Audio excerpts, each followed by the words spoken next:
Assalamualaikum, Shalom. Pada saat ini kami akan mendiskusikan tentang proses pengorganisasian yang ada di kantor Kelurahan Kleak, Manado.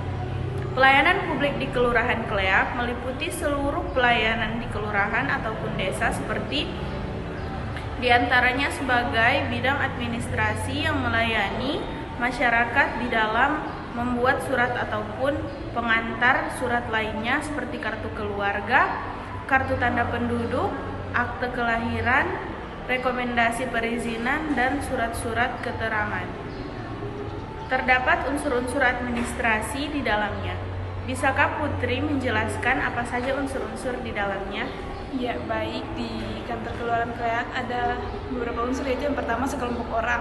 Dalam konteks Kelurahan Kleak terdapat sebagai kelompok orang yang dapat diidentifikasi. Kelompok-kelompok ini biasanya memiliki peran dan tanggung jawab tertentu dalam penyelenggaraan pemerintahan lokal dan pelayanan kepala masyarakat. Yang pertama ada kepala kelurahan. Kepala kelurahan itu adalah pemimpin utama dan pejabat eksekutif di tingkat kelurahan yang bertanggung jawab atas pengelolaan dan koordinasi keseluruhan kelurahan. Yang kedua ada sekretaris. Sekretaris kelurahan bertugas mengurus administrasi umum dan koordinasi aturan sebagai bagian dalam kelurahan. Yang ketiga ada masyarakat. Warga kelurahan juga dianggap sebagai kelompok orang dalam konteks pemerintahan kelurahan. Mereka memiliki hak, tanggung jawab, dan peran dalam proses pembuatan keputusan dan partisipasi dalam unsur-unsur pemerintahan lokal. Yang kedua ada sumber daya. Dalam organisasi Kelurahan Kleak, sumber daya adalah aset atau elemen-elemen yang digunakan untuk mencapai tujuan dan menjalankan operasi sehari-hari. Berikut contoh sumber daya yang terdapat dalam organisasi Kelurahan Kleak. Yang pertama ada sumber daya manusia. Contohnya sebagai pegawai, staf administrasi, dan petugas pelayanan masyarakat yang bekerja dalam kelurahan adalah sumber daya manusia. Mereka menyumbangkan pengetahuan, keterampilan, dan tenaga kerja. Yang kedua, fasilitas dan infrastruktur. Kelurahan Kleak mempunyai fasilitas seperti gedung kantor, ruangan pertemuan, dan peralatan kantor. Infrastruktur seperti jalan dan fasilitas umum lainnya juga merupakan sumber daya. Yang ketiga, peralatan kantor seperti komputer, print, peralatan lunak. Yang ketiga, kerjasama. Kerjasama dalam organisasi kelurahan adalah penting untuk mengingatkan efektivitas pelayanan kepada masyarakat dan pemenuhan kebutuhan lokal. Satu, kerjasama dengan instansi pemerintah lainnya. Yang terakhir ada tujuan. Tujuan organisasi kelurahan adalah beragam. Ada beberapa tujuan kantor kelurahan antara lain, yang pertama pelayanan masyarakat, yang kedua pengelolaan administrasi, yang ketiga pemeliharaan ketertiban, yang keempat pemberian informasi, yang kelima penyelenggara rapat kelurahan. Terima kasih Putri. Selanjutnya bisakah dia menjelaskan tentang unsur-unsur paradigma yang berhubungan dengan kantor kelurahan? Baik, proses kelurahan Kleak termasuk dalam paradigma NPM. Ada beberapa alasan mengapa kelurahan termasuk dalam paradigma NPM. Yang pertama, penekanan pada efisien dan efektivitas. Paradigma NPM menekankan pentingnya pengelolaan sumber daya yang efisien dan lebih baik. Yang kedua, orientasi pelanggan. Kelurahan, sama seperti lembaga pemerintah lainnya, berusaha untuk memahami dan memenuhi kebutuhan masyarakat. Yang ketiga, fleksibilitas manajemen. Kelurahan menggunakan prinsip-prinsip manajemen yang lebih fleksibel. Terima kasih Dea. Selanjutnya bisakah Elsinta menjelaskan tentang lingkungan administrasi pada kantor kelurahan?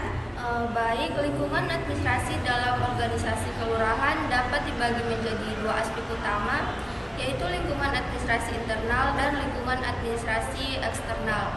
Kedua aspek ini mempengaruhi bagaimana kelurahan beroperasi dan menyediakan pelayanan kepada masyarakat.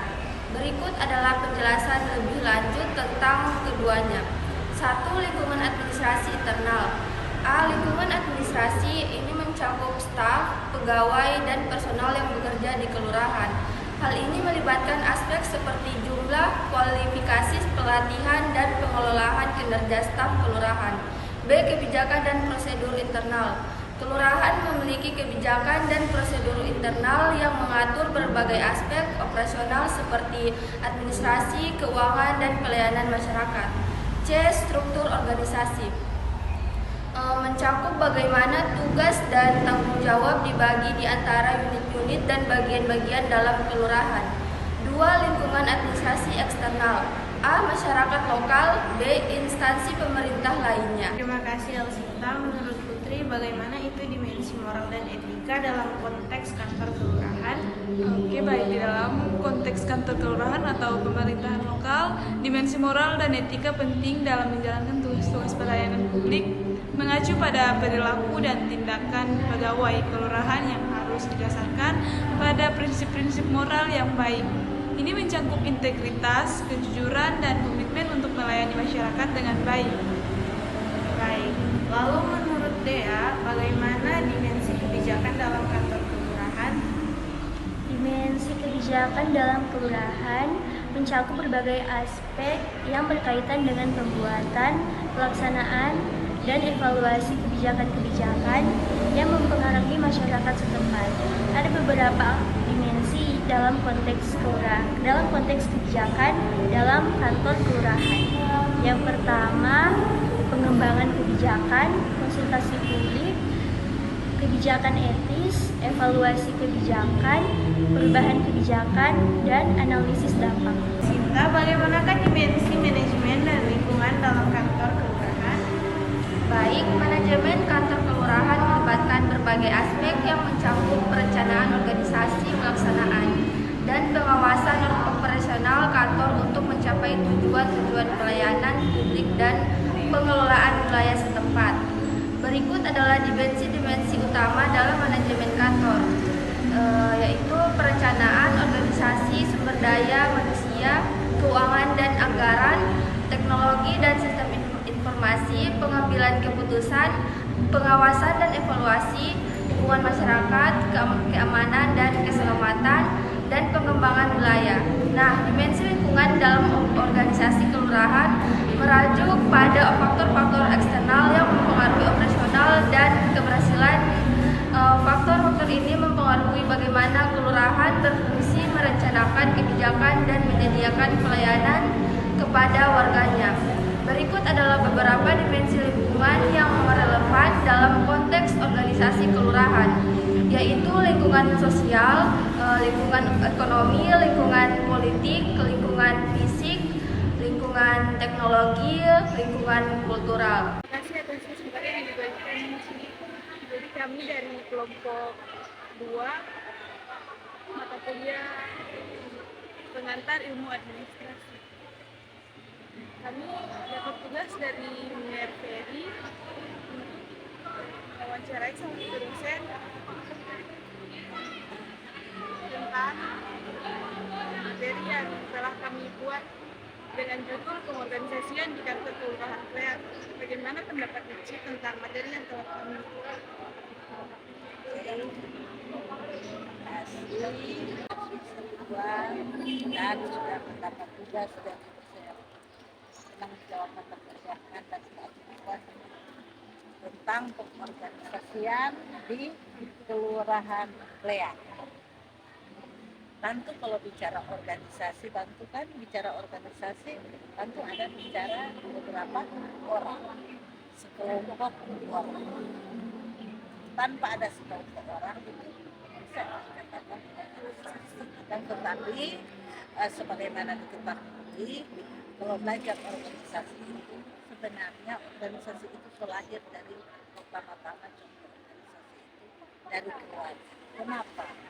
Karena kalau bicara organisasi soalnya kalau keluarga soalnya apa itu kan sudah melibatkan beberapa contoh, maka itu sudah bisa katakan organisasi.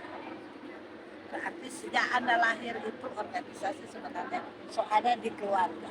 Nah, sekarang kelompok 2 mendapat tugas di Kelurahan Kleak tentang pengorganisasian gimana?